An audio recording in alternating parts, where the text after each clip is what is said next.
أعوذ بالله السميع العليم من الشيطان اللعين الرجيم.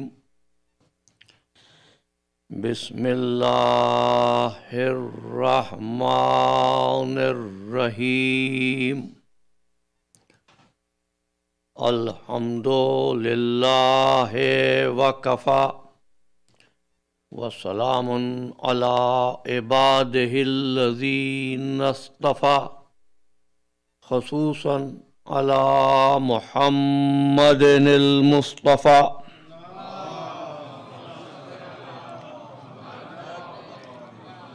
وأهل بيته الطيبين الطاهرين المعصومين شرفا.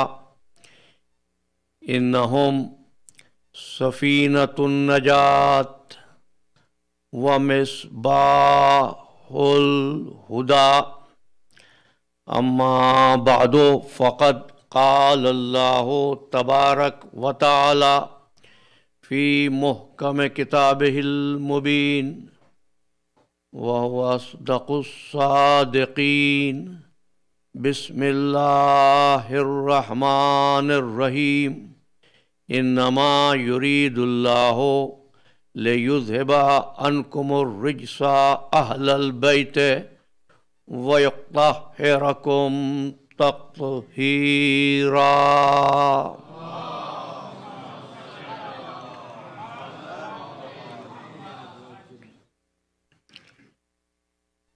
عزیزان من،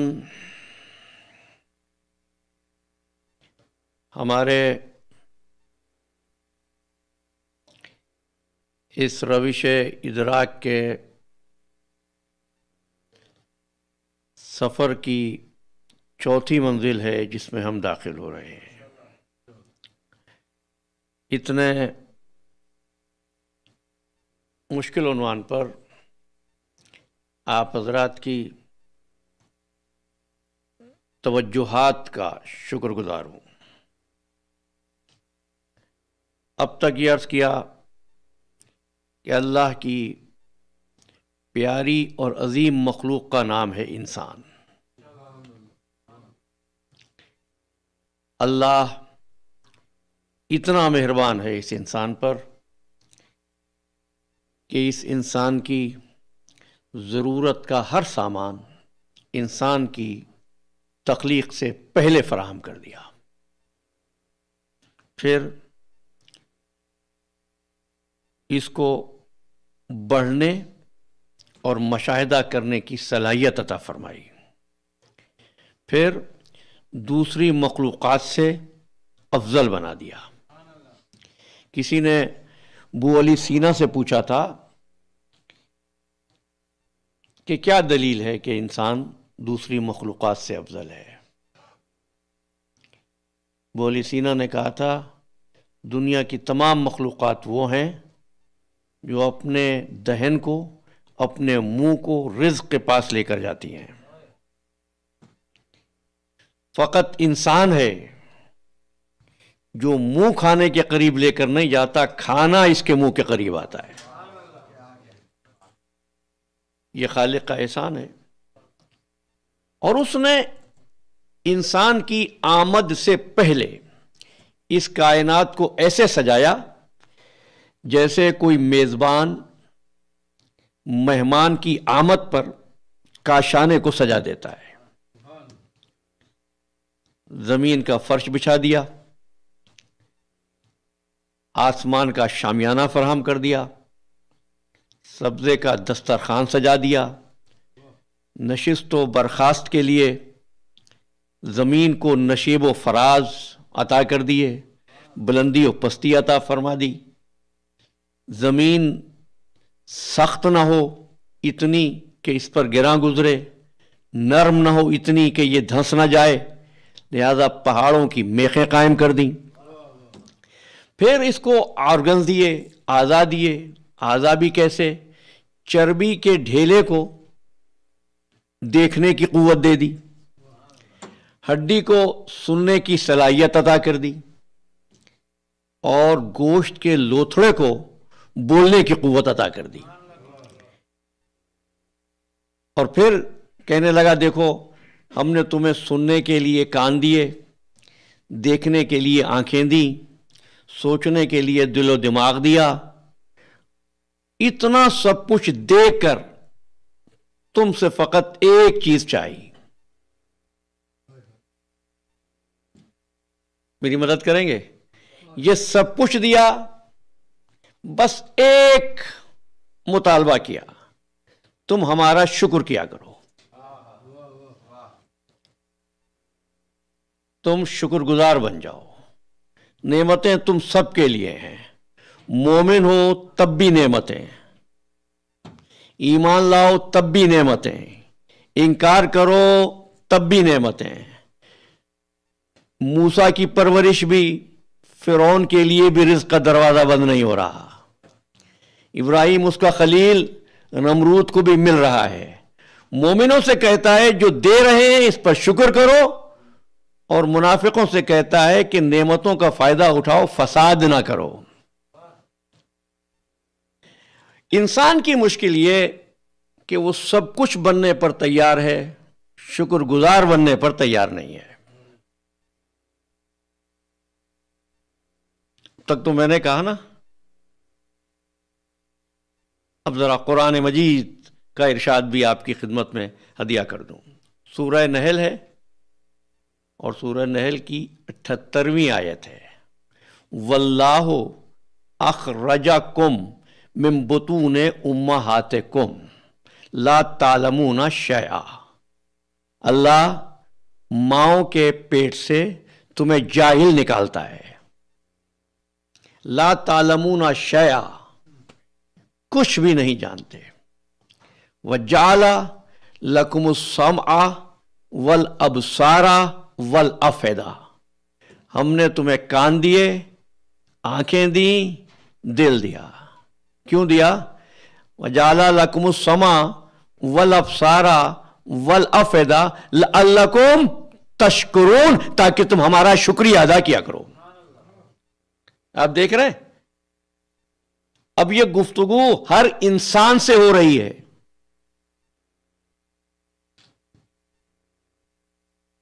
دیکھیے ایک عجیب بات، قرآن مجید نے جب گفتگو کی ہے تو عام انسان کو مخاطب کیا.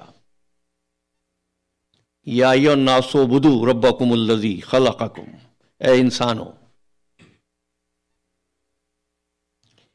واللہ اخرجکم من بطون امہاتکم، ہر انسان کو خطاب ہے. ہر انسان ماں کے پیٹ سے جاہل پیدا ہوتا ہے. دائرہ بہت وسیع ہے.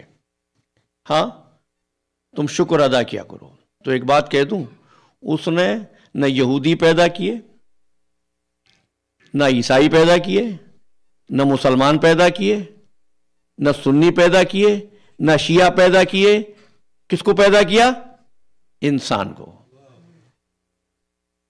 اور آج تم ڈھونڈو گے تم کو سب ملیں گے، انسان نہیں ملے گا. اچھا آپ کون ہیں؟ میں انڈین ہوں. آپ کون ہیں؟ میں پاکستانی ہوں. آپ کون ہیں؟ میں برطانوی ہوں. وہ انسان کہاں گیا؟ ٹھیک. اب آ جائیے مسلمانوں کی طرف. سورہ حج میں آواز دی، ملت ابیکم ابراہیم ہوا سماکم المسلمین. یہ تمہارے جد ابراہیم کی ملت ہے، اس نے تمہارا نام مسلمان رکھا ہے. انسانوں میں انسان نہیں مل رہا، مسلمانوں میں اب مسلمان نہیں مل رہا ہے. کوئی سنی ہے، کوئی شیعہ ہے، کوئی وہابی ہے، کوئی بریلوی ہے. کل کی گفتگو میں نے ایک لفظ استعمال کیا تھا، اصل اور فرع.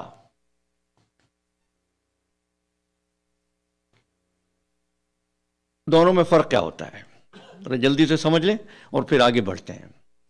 میں شکاگو آیا ہوں مجلس پڑھنے کے لیے. میرا ایک دوست بھی رہتا ہے شکاگو میں. میں نے کہا چونکہ مجلس پڑھنے جا رہا ہوں تو دوست سے بھی مل لوں گا. اصل کیا کرنے آ رہا ہوں؟ مجلس پڑھنے آ رہا ہوں. دوست سے بھی مل لوں گا. تو یہ تو ممکن ہے کہ مجلسوں میں اتنا مصروف ہو جاؤں کہ دوست سے نہ مل سکوں. یہ ممکن نہیں ہے کہ دوست سے ملنے میں اتنا مشغول ہو جاؤں کہ مجلس نہ پڑھ سکوں. فرا وہ جس کو چھوڑا جا سکے. اچھا جو الگ ہوتا ہے نا وہ اپنا نام بدل لیتا ہے, اصل اپنے مقام پر رہتا ہے. مثال دوں, ایک ملک ہے ہندوستان. ہندوستان سے ایک ملک الگ ہوا, کیا بنا؟ پاکستان. جو الگ ہوا اس کا نام تو بدل گیا, لیکن انڈیا اپنے مقام پر رہا. پھر پاکستان کے 2 ٹکڑے ہوئے, ایک حصہ بن گیا بنگلہ دیش. جو الگ ہوا اس کا نام بدل گیا, لیکن پاکستان تو اپنی جگہ پر رہا نا. تو پوچھنا یہ ہے کہ اس نے انسان بنایا تھا, جو الگ ہوتے وہ نام بدلتے, انسان تو کہیں ملتا. اس نے مسلمان بنائے تھے, ملت ابیکم ابراہیم, تو مسلمانوں سے جو فرقہ الگ ہوتا وہ نام بدلتا جاتا, مسلمان وہیں رہتا. لیکن یہ کیا ہوا کہ ہم کو مسلمان نہیں مل رہا. کیوں نہیں مل رہا؟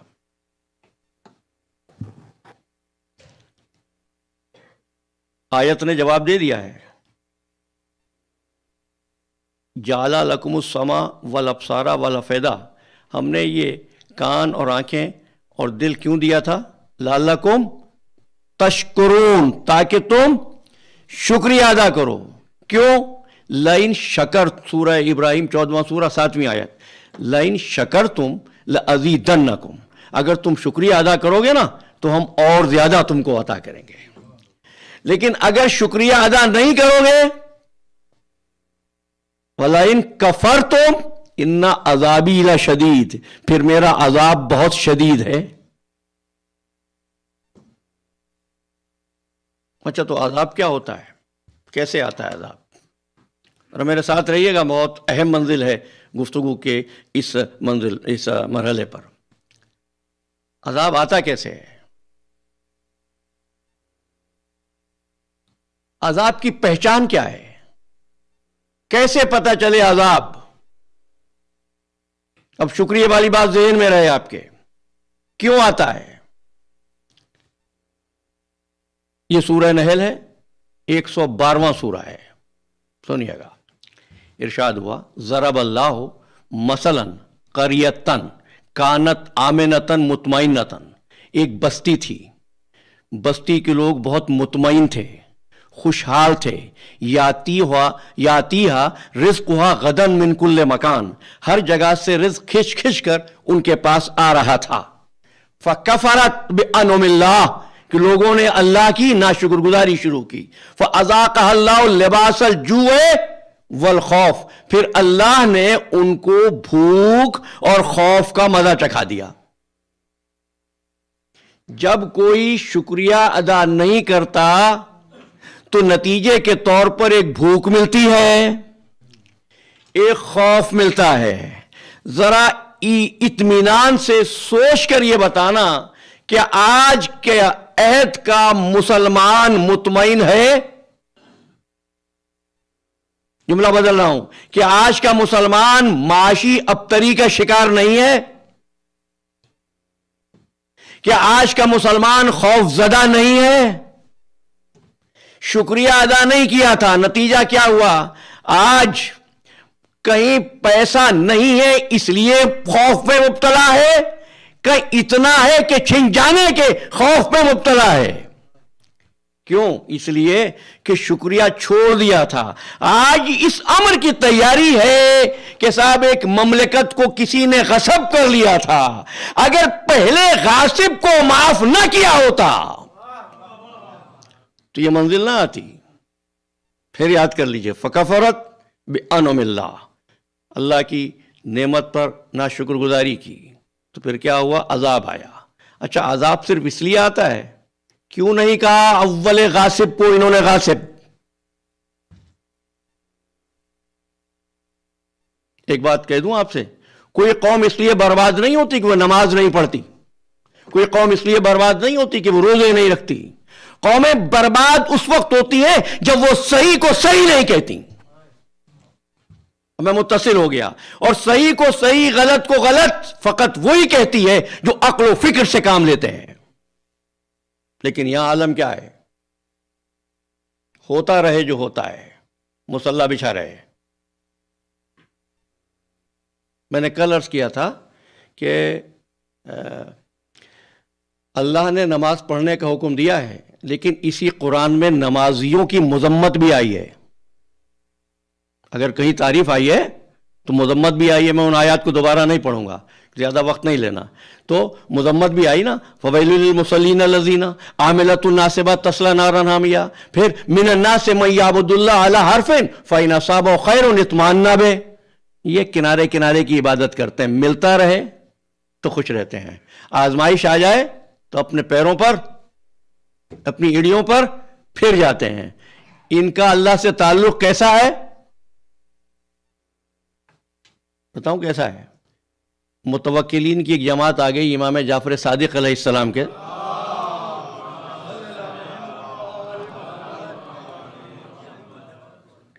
فرمایا بتاؤ تمہارا طرز حیات کیا ہے؟ کہنے لگے مل جاتا ہے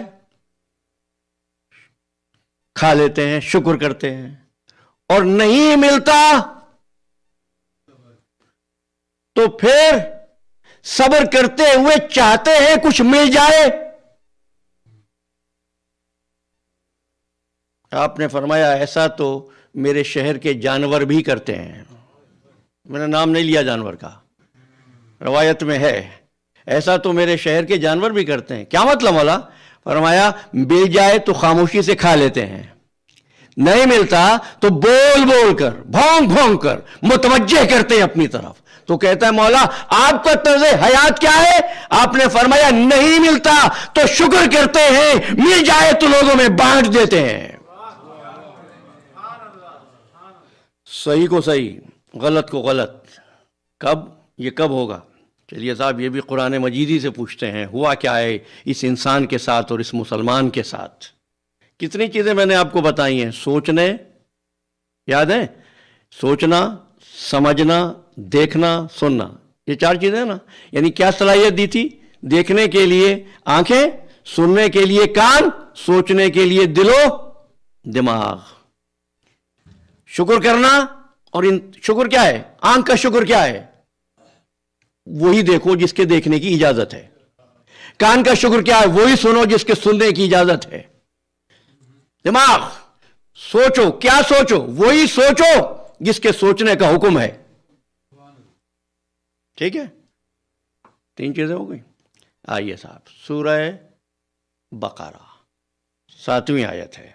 فرمایا ختم اللہ علی قلوبہم. وہی 3 اعضاء پھر آ رہے ہیں. وہاں بھی کہا نا دل دیے، یہاں دیکھو کیا کہتا ہے. ختم اللہ علی قلوبہم، ان کے دلوں پر مہر لگائی.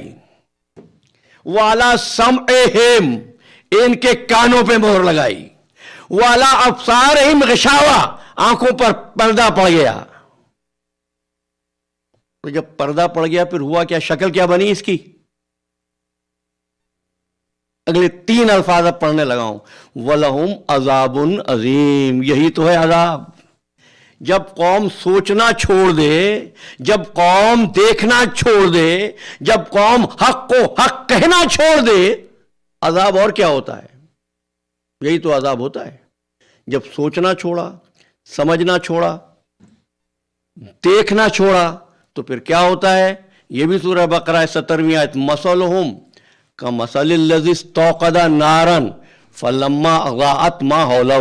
ان کی مثال ان لوگوں کی ہے جنہوں نے آگ لگائی. کیوں لگائی؟ تاکہ چراغ جل جائے اور روشنی ہو جائے. فلما اضاءت ما حولہ ذهب اللہ بنورہم وترکہم فی الظلمات لا یبصرون. جب چراغ روشن ہو گیا تو اس کی روشنی میں ان کو کچھ نظر نہیں آیا اور ان کو اللہ نے اندھیرے میں چھوڑ دیا. کیوں چھوڑ دیا؟ بتاؤں کیوں چھوڑ دیا؟ اگلی آیت 18ویں. سمن بکمن عمیون. نہ یہ سنتے تھے، نہ یہ دیکھتے تھے، نہ یہ سوچتے تھے. سمن بکمن عمیون. اب مجھ سے سنتے جاؤ، قرآن مجید نے نمازیں پڑھنے والوں کو بہترین مخلوق نہیں کہا. قرآن مجید نے نماز نہ پڑھنے والوں کو بدترین مخلوق نہیں کہا. دو باتیں کہوں گا، بہترین مخلوق اور بدترین مخلوق. میرے ساتھ رہنا، بہت جلدی سے اور بہت تیزی سے متصل ہونا ہے، کل جہاں چھوڑا تھا. بہترین مخلوق کون سی ہے؟ سورہ آل عمران آیت کا نشان 190 اور 191. انا فی خلق السماوات والارض، یہ زمین و آسمان کی خلقت، واختلاف اللیل والنہار، یہ رات اور دن کا آگے پیچھے آنا، لآیات لأولی الالباب، نشانیاں ہیں صاحبان عقل کے لیے. صاحبان عقل کون ہے؟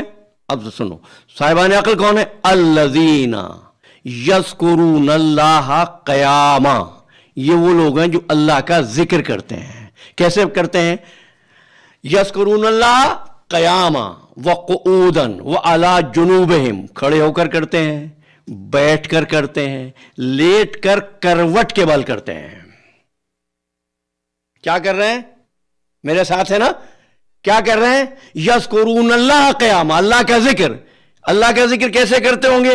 اللہ کے کسی نام کا ورد کرتے ہوں گے، ہاتھ میں تسبیح لے کر کچھ پڑھتے ہوں گے؟ نہیں. الذین یذکرون اللہ قیاما وقعودا وعلی جنوبہم، کروٹوں پر لیٹ کر ذکر کر رہے ہیں. کیا کرتے ہیں؟ یتفکرون فی خلق السماوات والارض، زمین و آسمان کی خلقت پر غور کرتے ہیں، غور کرتے ہیں اور یہ کہتے ہیں ربنا ما خلقتا ھذا باطلا، پروردگار تو نے بیکار نہیں بنایا کائنات کو. ٹھیک ہو گئی بہترین مخلوق. مجھ سے پوچھو بدترین مخلوق کون سی ہے؟ اپنے پاس سے نہیں، کسی روایت سے جواب نہیں دوں گا، تاریخ سے جواب نہیں دوں گا. میں روایتیں پڑھتا ہی نہیں ہوں. میں قرآن مجید سے آپ کی خدمت میں آیت ہدیہ کرنے جا رہا ہوں. سورہ انفال 8واں سورہ 22ویں آیت. انا شر الدواب، ہماری نجس ترین مخلوق کون سی ہے؟ انا شر الدواب عند اللہ الصم البکم الذین لا یعقلون، ہماری بد نصیب مخلوق، ہماری نجس مخلوق، ہماری شر مخلوق وہ ہے جو سننے اور سوچنے کا کام نہیں کرتی. سننے اور سوچنے کا کام نہیں کرتی. یہ کیسے کرے سننے اور سوچنے کا کام؟ اس کو خشک وظیفوں میں گھیر دیا گیا ہے. ٹھیک ہے جناب؟ اللہ کی نعمتیں بے حساب مانگتا ہے اور اس کا ذکر گن کر کرتا ہے. کیوں؟ اس لیے کہ سوچنے سمجھنے کی صلاحیت نہیں رہی.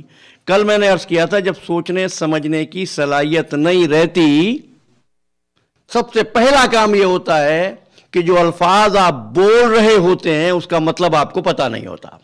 جو کام آپ کر رہے ہوتے ہیں نہ اس کو جانتے ہیں نہ اس کی تاثیر سے واقف ہوتے ہیں. بس جلدی جلدی دو ایک باتیں کہوں گا. مثلا میں نے کل عرض کیا تھا اور میں ایک امر پر بہت تعریف کروں گا. احباب نے، بزرگوں نے، دوستوں نے آ کر سوالات پوچھے اور کچھ باتیں اس لیے بھی کہہ رہا ہوں کہ جواب ہو جائیں. تو دیکھیے، سننا اور سننے کے بعد پوچھنا یہ وہ بہترین عمل ہے جو کسی بھی ملت کے آگے بڑھنے میں مددگار ثابت ہوتا ہے. اور ماشاءاللہ آپ کی اس کمیونٹی کو مولانا محبوب مہدی جیسی متحرک شخصیت کی قیادت ملی ہے اور اسی لیے یہ ہمت ہوئی کہ میں آپ سے یہ باتیں کر سکوں. اچھا، پہلی چیز ثواب کیا ہوتا ہے؟ میں ایک بات کہوں، جو نماز پنجگانہ بھی نہیں پڑھتا نا وہ عید کی نماز ضرور پڑھتا ہے. جو روزے بھی نہیں رکھتا نا شب قدر میں ضرور جاگتا ہے. کیوں جاگ رہے ہو؟ ثواب ہوگا. پھر اگلے دن ملتے ہیں تو پوچھتے ہیں کچھ ہوا؟ کچھ بھی نہیں ہوا. ثواب ہوا. کہاں ملے گا؟ جو آپ نے آج ایک کام کیا اس کا ثواب کب ملے گا؟ آخرت میں ملے گا. بات سنو، جس چیز کے ہونے نہ ہونے کی کوئی دلیل ہی تمہارے پاس نہیں ہے، ٹھہر جانا. دنیا کے ہر مذہب نے کہا ہے وہ بہترین مذہب ہے. بھائی میں جیسے آپ مجھ سے پوچھتے ہیں، میں پوچھتا ہوں مذہبی مبلغین سے کہ بھئی کیا دلیل ہے تمہارے پاس مذہب تمہارا بہترین ہے؟ کہنے لگے اس لیے بہترین ہے، اس پہ مرنے کے بعد بہت سکون ملے گا۔ مرنے کے بعد تصدیق کون کرے؟ مر کے کوئی آیا ہے؟ بھائی دو ہی باتیں ہیں نا، یا تو تم جا کے اللہ سے پوچھ لو، تیار ہو اللہ کے پاس جانے کو؟ مردہ آ کے بتاتا نہیں۔ بھائی ہائپوتھیسس ایسا بناؤ جس کو ٹیسٹ تو کیا جا سکے، ایسا ہائپوتھیسس جس کو ٹیسٹ ہی نہ کیا جا سکے۔ دیکھو بس یہی فرق ہے دین میں اور مذہب میں۔ مذہب عمل آج کراتا ہے، رزلٹ آخرت میں دے گا۔ دین آج ہی عمل کراتا ہے، آج ہی رزلٹ دیتا ہے۔ میرے ساتھ ہو گئے؟ بھائی ہر مذہب نے کہا مرنے کے بعد۔ اچھا کبھی روک کے کسی بچے سے پوچھ رہا ہوں، نہیں میری عمر کے آدمی سے پوچھے گا، بزرگوں کو تو معلوم ہے کہ بھائی آپ مسلمان ہیں کیوں؟ اسلام کی خوبی کیا ہے؟ بھائی اسلام منع کرتا ہے چوری نہ کرو۔ کون سے مذہب نے کہا چوری کرو؟ اسلام کہتا ہے جھوٹ نہ بولو۔ کون کہہ رہا ہے جھوٹ بولو؟ یہ خوبی تو ہر مذہب میں ہے۔ تمہیں کوئی ایسا مذہب، کوئی مسلک ملا ہے جس نے کہا ہو کہ جھوٹ بولو چوری کرو؟ نہیں، اسلام کہتا ہے بڑوں کا ادب کرو، ہر تہذیب کہہ رہی ہے بڑوں کا ادب کرو۔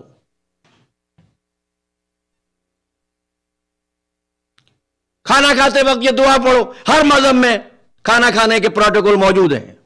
یہ چیز نہیں ہے دین اور مذہب، اس لیے کہ لوگوں کے بنائے ہوئے مذہب ہیں، دین نہیں۔ اللہ کے بنایا ہوا مذہب نہیں ہے، دین ہے۔ وہ بات کر رہے ہیں مرنے کے بعد۔ اسلام واحد دین ہے جو آخرت سے پہلے دنیا کی بات کرتا ہے۔ کسی اور مذہب میں دعا جو تمہارے یہاں ہے، ربنا آتنا فی الدنیا حسنا۔ اگر مذہب کی صداقت جاننی ہے تو دنیا میں اپنا حال دیکھو۔ اور تمہیں یہ سکھایا گیا کہ دنیا جو ہے وہ کفار کی ہے، آخرت ہماری ہے۔ آخرت اس کی ہے جس کی دنیا ہے۔ آپ گھبرا رہے ہیں تو چھوڑ دیتا ہوں بات کو۔ آخرت اس کی جس کی دنیا۔ کیوں؟ حضور فرما رہے الدنیا مزرعۃ الآخرہ۔ دنیا تو آخرت تو دنیا آخرت کی کھیتی ہے، جو یہاں بو گے وہی تو وہاں کاٹو گے۔ تم نے کہا نہیں یہ دنیا ان کو دے دی، نتیجہ کیا ہوا؟ مسلمان بھکاری بن گیا۔ کبھی سوچا ایاک نعبد و ایاک نستعین کسی دوسری قوم نے کہا؟ مسلمانوں نے کہا نا ایاک نعبد و ایاک نستعین، اور مانگتا کون ہے دوسری قوموں سے؟ مسلمان۔ مسلم ملکوں کا بجٹ نہیں بن پاتا اگر بھیک میں ویسٹ سے نہ ملے۔ اور پھر رٹ یہ جملے ایاک نعبد و ایاک نستعین، تجھی سے مدد مانگتے ہیں۔ جس سے وہ کہہ رہے مدد مانگو، اس سے مدد مانگنا بدعت بن گیا۔ نتیجہ کیا ہوا؟ ہر جگہ پر ہاتھ پھیلا، ہر چوکھٹ پہ پیشانی جھکی۔ اگر اس کے بتائے ہوئے کو تھام لیا ہوتا تو جگہ جگہ بھیک نہ مانگ رہے ہوتے۔ اچھا ذرا رک جائیے گا، آگے چلتا ہوں، لیکن ایک لمحے کے لیے یہاں روک رہا ہوں آپ کو۔ کیا کہا تھا انہوں نے؟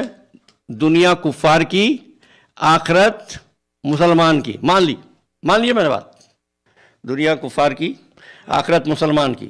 تو اس کا مطلب یہ ہے کہ دنیا میں مسلمان پریشان ہوگا، آخرت میں خوش ہوگا۔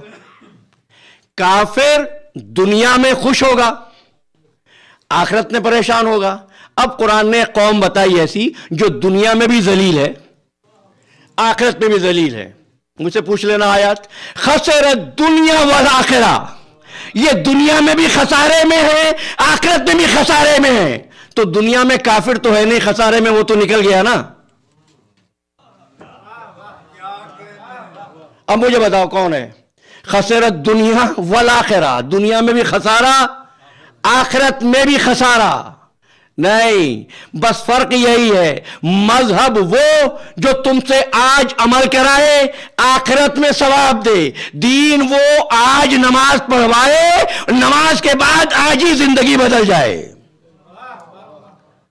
میں ظاہر ہے کہ 9:15 بج چکے ہیں، صلوات پڑھ دیجیے۔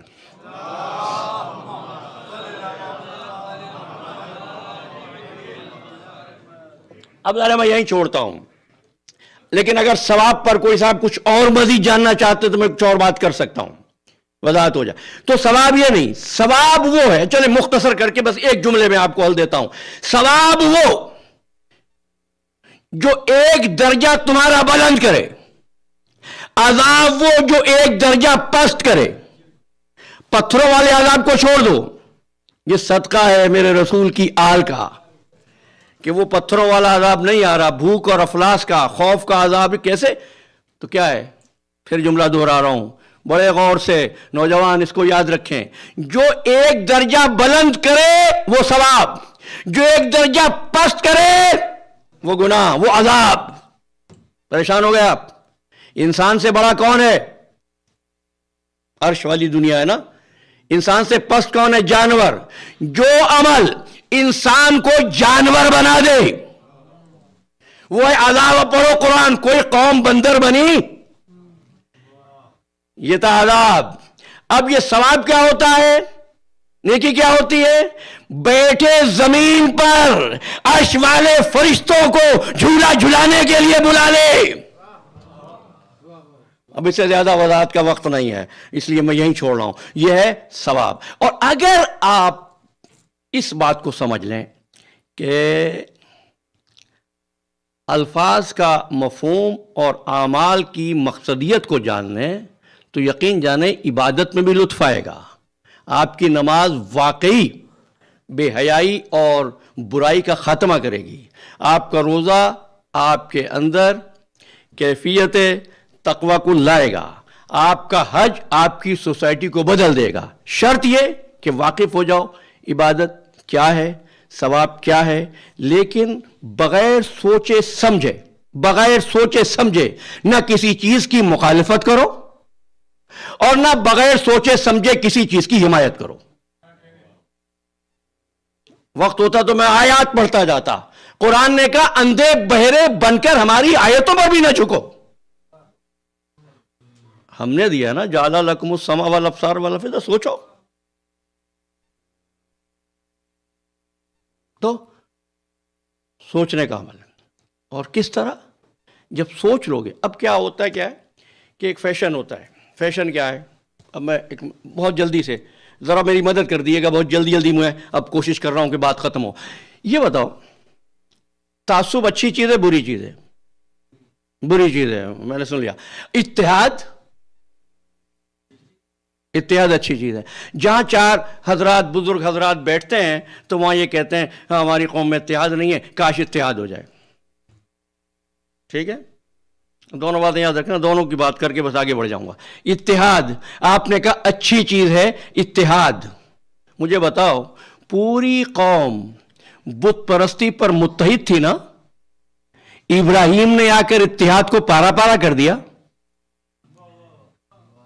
ابراہیم نے صحیح کیا غلط کیا؟ جی آپ نے کہا صحیح کیا۔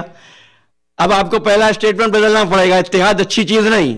تو یاد رکھنا اتحاد اٹ سیلف نہ اچھا ہے نہ برا ہے، اہم بات یہ کس چیز پر اتحاد، کس شے پر اتحاد۔ بھئی 4 دوست تھے، چاروں نے طے کیا حج پر جائیں گے۔ جب حج کے ایام قریب آئے تو ایک دوست نے کہا بھئی میں نہیں جا رہا کیونکہ سعودیہ عربیہ میں گرمی بہت ہے۔ دوسرے صاحب نے کہا میں نہیں جا رہا، میرے بزنس کا لاس ہوگا۔ تیسرے نے کہا میں نہیں جا سکتا، سفر کی سختی مجھے پریشان کرتی ہے، بیمار کر دیتی ہے۔ چاروں نے طے کیا تھا جانا، 3 نے کہا ہم نہیں جا رہے۔ اب اتحاد کی صورت کیا ہے؟ یہ چوتھا بھی نہ جائے یا یہ ہے کہ یہ جائے جو نہیں جا رہے۔ بات پہنچ گئی آپ تک؟ اسی لیے پورے قرآن میں کہیں نہیں کہا اتحاد کرو۔ کیسے کہوں؟ پورے قرآن نے کہیں نہیں کہا اتحاد کرو۔ قرآن نے ایک بات کہی ہے، وَاعْتَصِمُوا بِحَبْلِ اللَّهِ جَمِيعًا وَلَا تَفَرَّقُوا۔ فرقے نہ ہو، فرقے بنانے پہ سب کو فخر ہے، اتحاد کا نعرہ سب کی زبانوں پر ہے جی. نہیں کہا کہ فرقے نہ ہو, اور فرقے نہ ہونے کا طریقہ یہ رسی کو تھام لو, زنجیر کو نہیں. زنجیر کو تھام لو. کیوں؟ زنجیر میں کڑیاں لگا کے ایکسٹینشن ہو سکتی تھی, رسی بٹی جاتی ہے, کڑیوں سے نہیں بنتی. جس رسی کو پکڑنے کا حکم ہے وہ دو بٹوں سے بنی ہے. یہ اتحاد کی صورت. اب اور مثالوں کا وقت ہی نہیں رہا. دوسری چیز کیا میں نے پوچھی؟ تعصب. تعصب اچھا ہوتا ہے برا؟ تو آپ سب نے کہا برا. جو حضرات سائنس پڑھتے ہیں وہ جانتے ہیں جب زمین میں کسی بیج کو لگاتے ہو تو بیج میں شگاف ہو جاتا ہے, اور اس کے اندر سے ایک باریک سی شاخ نکلتی ہے جس کو تم روٹ کہتے ہو, جڑ کہتے ہو. وہ جڑ جب نکلتی ہے نا تو اس کے ارد گرد زمین کے مختلف نمکیات, مختلف معدنیات ہوتے ہیں. ہر ایک کو نہیں لیتی, وہ صرف اسی کو جذب کرتی ہے جس سے اس کی گروتھ میں ہیلپ ملے. جس سے نقصان ملے نا اس کو جڑ ایبزارب نہیں کرتی. فائدے والی چیز کو ایبزارب کرنا, نقصان والی چیز سے دور رہنے کو عصبیت کہتے ہیں. اب مجھے بتاؤ تعصب اچھا ہے یا برا؟ عزیزو, جو تمہارے ایمان میں اضافہ کرے ایسے تعصب کو فخر کے ساتھ حاصل کرو, اور جو نفرتیں پھیلائے اس سے محفوظ رہو. یہی وجہ ہے کہ وہ حضرات جن کو واجبات یاد نہ ہوں, مستحبات ضرور یاد ہوتے ہیں. چلو ایک بات بتاؤں آپ کو.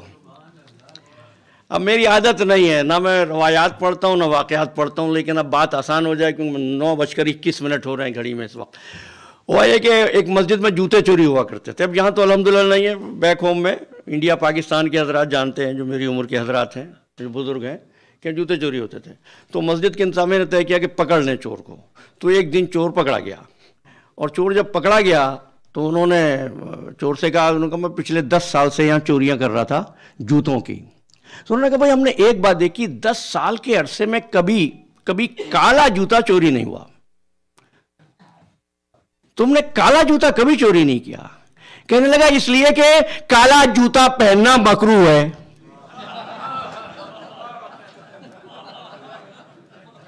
یقین جانو جب دین کو روایتوں کی بھیٹ چڑھا دیتے ہو تو پھر یہی ہوتا ہے.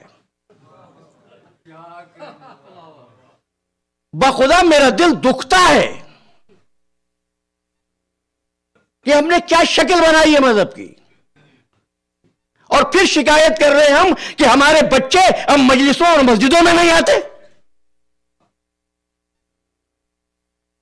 اور اس کے بعد پھر تم نے کہا کہ بھائی عبادت کر لو. وہ میں نے کل کہا تھا رسول اللہ گھر میں بیٹھ کے نماز پڑھتے, مکے والوں کو کیا اذیت تھی. نہیں, رسول اس عبادت کو عبادت بنا رہا تھا, اور تم نے عبادت کو پھر رسم بنایا. بس بات ختم کر دی میں نے. عبادت کو رسم بنایا. ظاہر دامن وقت میں رہ کر گفتگو کرنی تھی, ایک بزرگ کی بھی حکم تھا, لیکن آج وقت نہیں, کل انشاءاللہ بات کروں گا, اور ایک جوان کا بھی. لیکن جتنی بات ہو گئی بس اتنے آج کے لیے کافی ہوگی. تو کیا ہوا کہ عبادت کریں گے. دنیا کے کس مذہب میں عبادت نہیں تھی جو تم فخر کر رہے ہو کہ تم عبادت کرتے ہو؟ میں نے جمعے کے خطبے میں بھی کچھ اشارے دیے تھے. دنیا کے ہر مذہب میں عبادت ہے, لیکن وہ عبادت کو کہتے ہیں ورشپ. اب ذرا میری بات بہت غور سے سننا, اسلام میں عبادت ہے, ورشپ نہیں ہے. اچھا, عبادت اور ورشپ میں فرق کیا ہے؟ بت خانے میں جا کے دیکھنا. وہ کیا کرتے ہیں کہ بتوں پر نذرانہ چڑھاتے ہیں.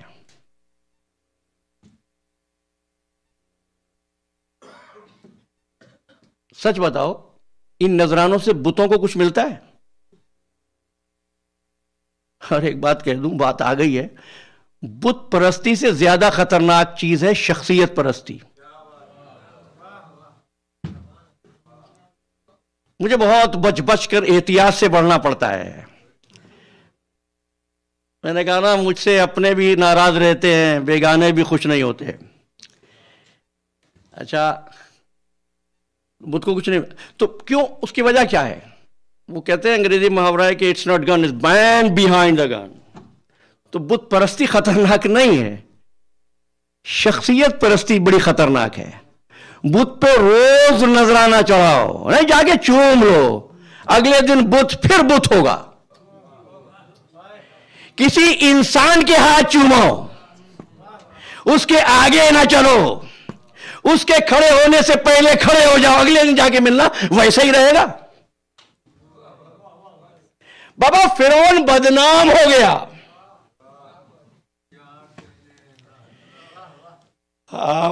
رومی کہتے ہیں نفس ما کم تراس فرعون نیست، اورا اون مارا اون نیست. میرا نفس کم نہیں ہے فرعون سے، اس کو مددگار مل گئے تھے، مجھے نہیں مل رہے.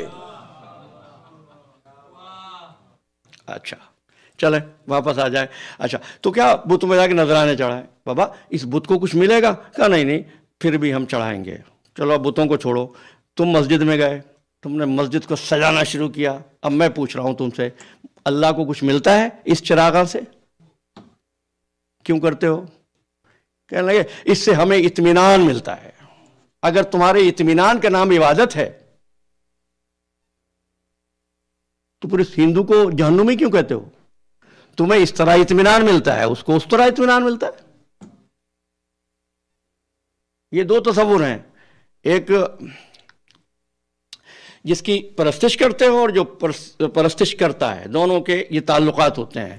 کچھ چڑھاوا چڑھاتا ہے، اس کی عزت کرتا ہے اور اس کے بارے میں ایک دنیا ہے پوری. اور میں تو اس پہ تیار ہوں. ایک مرتبہ 10 تقریریں کی تھیں میں نے صرف اسی عنوان پر کہ بشر اور انسان میں کیا فرق ہوتا ہے. اللہ کرے ہم سب انسان بنے، اور انسان بنے تو پھر سوچیں اس بات کو کہ اسلام میں عبادت کا مفہوم کیا ہے. بس جلدی جلدی چند جملے سنو اور پھر دعا کرتے ہیں. دیکھو اسلام میں ورشپ والی عبادت نہیں ہے. اسلام میں کون سی عبادت ہے؟ اتنی تیزی سے بتاؤں گا کہ اس سے زیادہ اختصار ممکن نہیں، اس سے زیادہ آسان کرنا ممکن نہیں. عبادت کا مادہ عین، میری مدد کرتے جانا، عین بے دال. ٹھیک ہے؟ اب جہاں جہاں عبد آیا قرآن میں دیکھ کر ہم مانی جانیں گے. ٹھیک ہے؟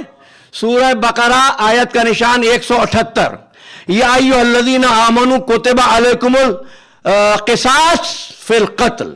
اے صاحبان ایمان، قتل میں ہم نے تم پر قصاص کی اجازت دی، واجب کر دیا. کتب علیکم القصاص فی القتل، الحر بالحر والعبد بالعبد. پہلے کا ترجمہ کر دیتا ہوں، آزاد کے بدلے آزاد.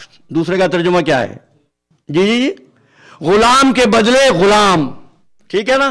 تو ہمیں پتہ چل گیا عبد کا مطلب ہے غلام. دیکھیے قرآن سے میں پوچھتا جا رہا ہوں. اچھا آگے چلو. اب 23واں سورہ قرآن مجید کا، سورہ مومنون 47ویں آیت ہے. جب گئے نا موسیٰ و ہارون اور دعوت دی ایمان کی، تو انہوں نے کہا، اس قوم نے کیا کہا؟ انومنو. آیات نوٹ کر لینا، بھول جاؤ تو پوچھ لینا مجلس، ویسے تو خیر آن لائن بھی ہے. انومنو لبشرین مثلنا وقومہما لنا عابدون.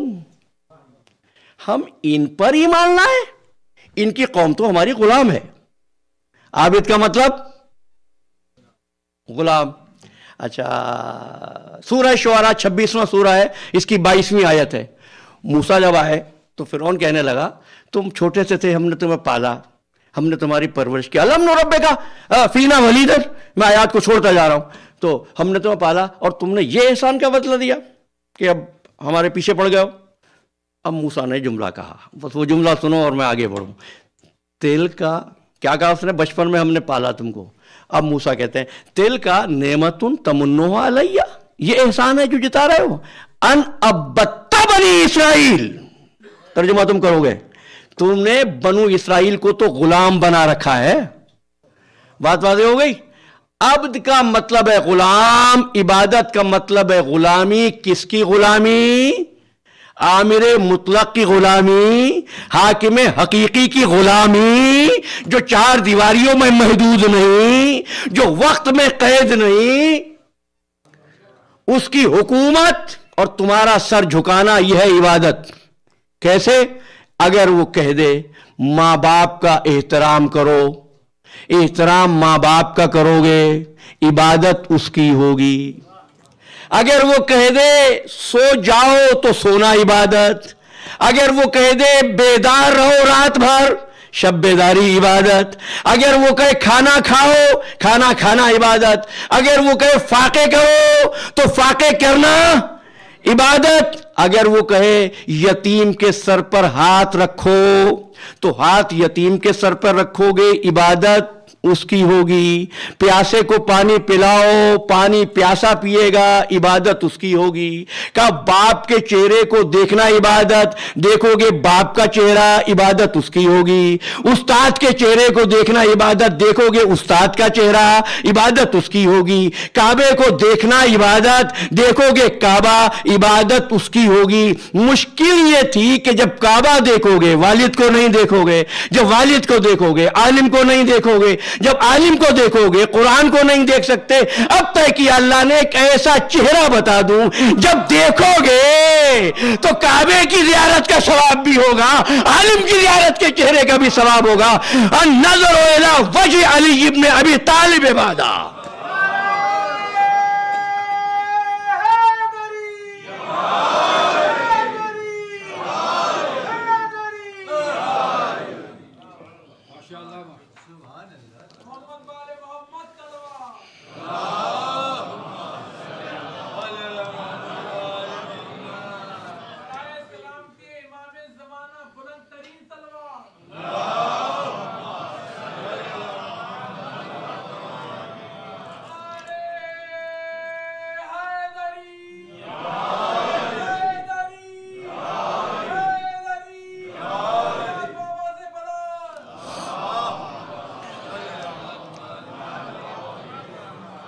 دیکھو عزیزو، وقت تو تمام ہو گیا،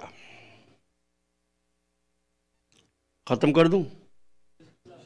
اور اگر آپ آپس کی بات تکلف میں نہ کہیے گا، آگے والے کہیں گے پیچھے والے کہیں گے، یا مولانا وہ شہریار صاحب کو کہیں گے دوبارہ نہیں بلانا۔ ویسے آپ کو بتا دوں میں جہاں مجلس پڑھتا ہوں سوچ کے پڑھتا ہوں آخری ہے، صلوات پڑھ دیجئے۔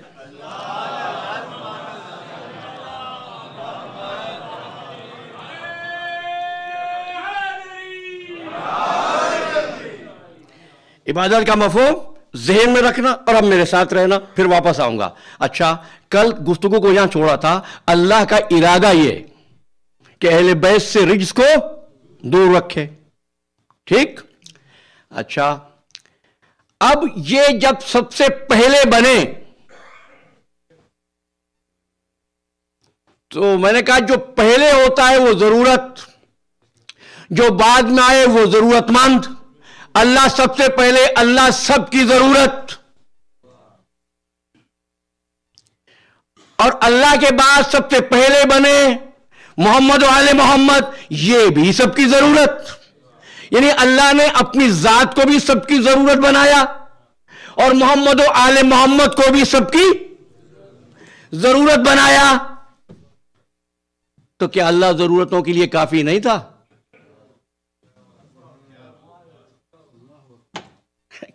سورہ زخرف کی آیت ہے، اللہ صلی اللہ بے کافی نبدو، کہ اللہ کافی نہیں اپنے آپ کے لیے جو ان کو بنایا؟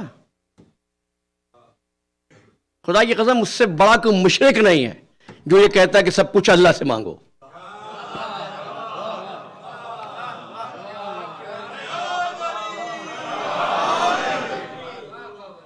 بھائی اب ہم تو کچھ نہیں کریں گے، اللہ کرے گا۔ سمجھنے والا، اس قوم کو اتنا عادی بنایا ہے، اللہ ہی کرے گا جو کرے گا تمہارے لیے، تم نے خود تو کچھ نہیں کرنا ہے۔ کیوں؟ باقی جو رئیس کسر تھی وہ جنتری والوں نے پوری کر دی۔ منگل منوس ہے، بدھ منوس ہے، جمعرات منوس ہے، اسی جہاز میں 500 آدمی سفر کرتے ہیں، ان کے لیے منوس نہیں ہوتا۔ اور جس نے جنتری پڑھ لی، یقین کرو جن بھی اسی کو نقصان پہنچاتا ہے جو جنوں پر یقین کرتا ہے۔ میری بہنیں اور بیٹیاں اس عذاب سے نجات حاصل کریں۔ آج تک مسلمان متفق نہیں ہوئے رسول اللہ کس دن پیدا ہوئے تھے، لیکن جنتری والوں سے پوچھو، وہ حضرت یوسف کی بنگلی کی تاریخ دے رہے ہیں، اپنے رسول کی خبر نہیں. یہ بزنس ہے بھائی، ہے نا. اچھا کیا کہا؟ اس سے بڑا اللہ کرے گا جو کچھ کرے گا. غلط. سارے کام اللہ نہیں کرتا، سارے کام بندہ بھی نہیں کرتا. اب 3 قسم کے کام ہیں. کچھ کام اللہ کرتا ہے، بندہ نہیں کرتا. کچھ کام بندہ کرتا ہے، اللہ نہیں کرتا.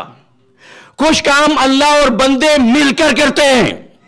جملے نقش ہوتے جائیں آپ کے ذہن پر. جو کام اللہ کرتا ہے بندہ نہیں کرتا. اللہ پانی برساتا ہے، بندہ پانی نہیں برساتا. اللہ پیدا کرتا ہے، بندہ پیدا نہیں کرتا. اللہ پیدا کرتا ہے، بندہ پیدا نہیں کرتا. اللہ مارتا ہے، بندہ نہیں مار سکتا. ٹھیک ہے. وہ کام جو بندہ کرتا ہے اللہ نہیں کرتا. بندہ نماز پڑھتا ہے، اللہ نماز نہیں پڑھتا. بندہ روزے رکھتا ہے، اللہ روزے نہیں رکھتا. بندہ عبادت کرتا ہے، اللہ عبادت نہیں کرتا. دوسرے قسم کے کام. تیسرے قسم کے کام جو اللہ اور بندہ مل کر کرتے ہیں.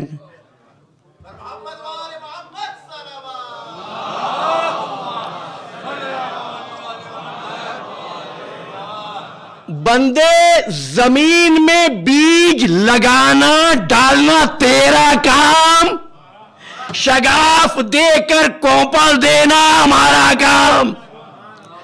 تو ہمارے کام میں دخل نہ دینا، اپنی ذمہ داری کو نہ چھوڑنا.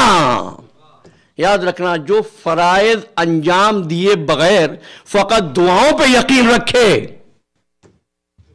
اس سے بڑا متکبر کوئی نہیں، اس سے بڑا احمق کوئی نہیں. نہیں، اللہ نہیں. کیوں؟ اب بتاؤں آپ کو کیا ہے. تم عبادت کرتے ہو کس لیے؟ اللہ کے پاس جانے کے لیے نا. ہاں، یہ بھی کہتے ہیں اللہ کو راضی کر لو، اللہ کو خوش کر لو. دیکھیے، میں پہلے دن آیا نا تو مجھے آپ کا مزاج سماعت نہیں معلوم تھا. دوسرے دن مجھے معلوم ہو گیا. اور اس کو خطابت کی دنیا میں بہرحال السلام کو چھوڑ رہا ہوں. جب تم یہ کہتے ہو اللہ کو خوش کرنا، اللہ کو راضی کرنا، تو اللہ کا مزاج تمہیں معلوم ہے؟ اللہ کس سے خوش ہوتا ہے، کس چیز سے ناراض ہوتا ہے؟ دیکھو، بچہ ہے، اس کو گفٹ دینا ہے تو بچے کے ذہن کے لحاظ سے گفٹ دیا جائے گا. کسی بزرگ کو میں نے تحفہ دینا ہے تو ظاہر ہے بزرگ کو ویڈیو گیم تو نہیں دے سکتا نا، بزرگ کے مزاج کا تحفہ ہوگا. بچے کو گلستان شادی نہیں دے سکتا، بزرگ کو ویڈیو گیم نہیں دے سکتا. اب اللہ کو خوش کرنا ہے تو یہ معلوم کرو اللہ کس پر خوش ہوتا ہے، کس پر ناراض ہوتا ہے. اچھا، آپ نے داد دی، آپ کے چہرہ بتا رہا آپ خوش ہیں، اور میں تقریر کرتا چلا گیا، رات کے 1 بج گیا. مثال دی ہے، کروں گا نہیں. اچھا، تو آپ کے چہرے کا رنگ بدل جائے گا نا، مجھے پتہ چل جائے گا نا آپ اب تھک چکے ہیں.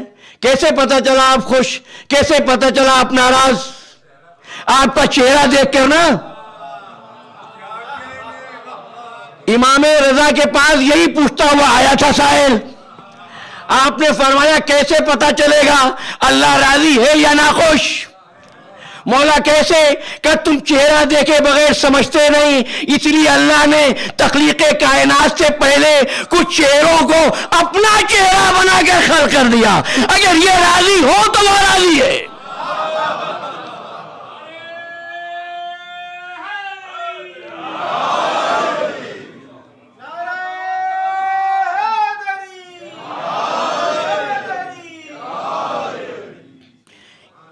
اس لیے بنایا.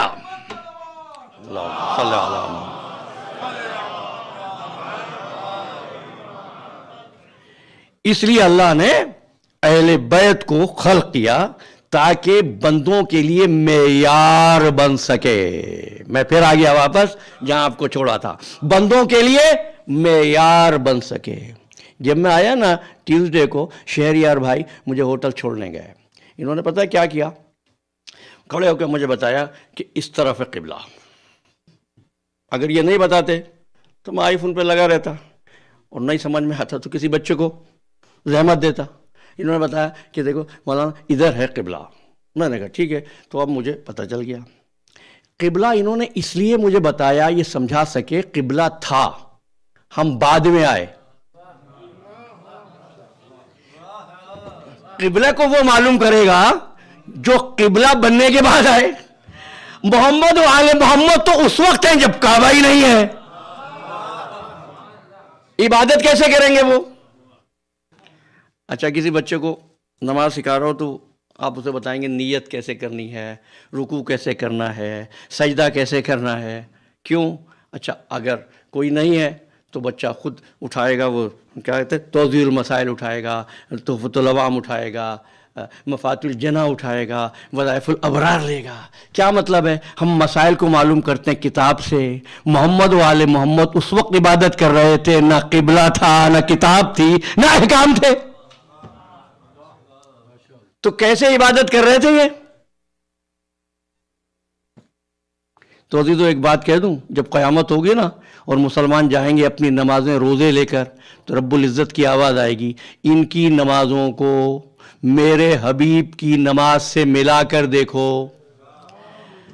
اگر مطابق ہے تو قبول ہوگی، اگر مطابق نہ ہوئی تو دیوار پر مار دی جائے گی. حضور نے فرمایا صلو کما رأیتمونی اصلی، نماز ایسے پڑھو جیسے تم نے مجھے دیکھا. جیسے تم نے مجھے دیکھا نماز پڑھتے ہوئے. آپ کی ضیافت ایمانی کے لیے جملہ تمہارے حوالے کر رہا ہوں. کسی نے آ کر امام جعفر صادق علیہ السلام سے عبادت کے متعلق سوال کیا.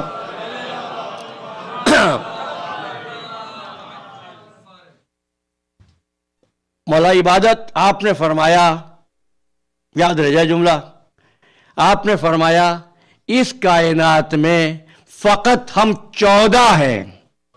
پھر کہہ رہا ہوں صرف ہم 14 ہیں جنہوں نے اللہ کی عبادت کی ہے. کچھ آیا ذہن میں؟ سائل کہنے لگا یبنا رسول اللہ، اور یہ باقی دنیا جو کر رہی ہے کہ یہ عبادت کی شبیہ پر عبادت کر رہے ہیں، ہم نے عبادت کی ہے. اور امام حسن کا بھی خطبہ ہے، جانے کا وقت نہیں تفصیل میں، کہ تم نے نماز پڑھی جیسے میرے نانا نے پڑھی، تم نے روزہ رکھا جیسے میرے نانا نے پڑھا. تمہاری نمازوں کو ملا کر دیکھے گا رسول کی نماز سے. رسول کی نماز کو کس سے ملا کر دیکھے گا؟ بھائی جو رسول کی نماز ہے نا وہی معیار ہے، وہی معیار ہے. اگر انہوں نے سجدہ کر دیا تو سجدہ عبادت ہے، اگر رکوع کر لیا تو رکوع کرنا عبادت ہے. تو یہ معیار عبادت ہے. جب معیار عبادت ہے تو عام بندہ اس مقام کو کیسے سمجھتا، کیسے جانتا؟ بس اس وقت تو ایک جملہ کہہ کر گزر جاؤں گا. اسی لیے اللہ نے کتاب بھیجی تھی اور کتاب کے ساتھ میزان بھیجا تھا. وہ میزان کیا تھا؟ میزان محمد مصطفیٰ ہے. کیسا میزان ہے؟ کل وضاحت کروں گا موقع ملا. ما ینطق عن الہوی ان ہوا الا وحی یوحی. ہمارا رسول اپنی مرضی سے کلام نہیں کرتا. جو کہتا ہے کون کہتا ہے؟ جی کون کہتا ہے؟ اللہ کہتا ہے. ما تشاؤون الا ان یشاء اللہ. اے رسول تم کچھ نہیں چاہتے ہو، وہی چاہتے ہو جو ہم چاہتے ہیں. محمد کی چاہت اللہ کی چاہت، محمد کی مشیت اللہ کی مشیت، محمد کا قول اللہ کا قول، محمد کا عمل وما رمیت اذ رمیت ولکن اللہ رمی، اللہ کا عمل. میرے ساتھ ہو گئے نا؟ رسول جو کہتا ہے اصل میں وہ اختلاف ہو تو ابھی روک دینا مجھے. رسول جو کہتا ہے حقیقت میں وہ اللہ کہتا ہے. اب رسول اللہ نے فرمایا من کنتو مولا ہو. اب میں پوچھتا ہوں اللہ نے بھی یہی کہا یا کچھ اور کہا؟ تو عزیزو اگر اللہ کو مولا مانتے ہو تو علی بھی مولا ہے. ٹھیک، تیار ہو گئے؟ دوسری بات